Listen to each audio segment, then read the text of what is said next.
ભાઈ, એક ભાઈએ મને પૂછ્યું, મને કે ખોટા દેરાણી ને દેરાણી અને જેઠાણી ને જેઠાણી કેમ કહેવામાં આવે છે?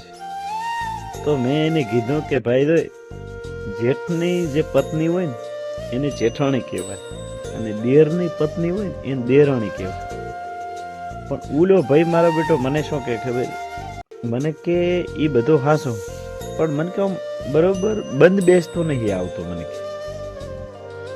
તો પછી મેં કીધું જોઈ, જેઠની જે અણી કાઢે ને એને કહેવાય જેઠાણી અને દેરની જે અણી કાઢે ને એને કહેવાય દેરાણી.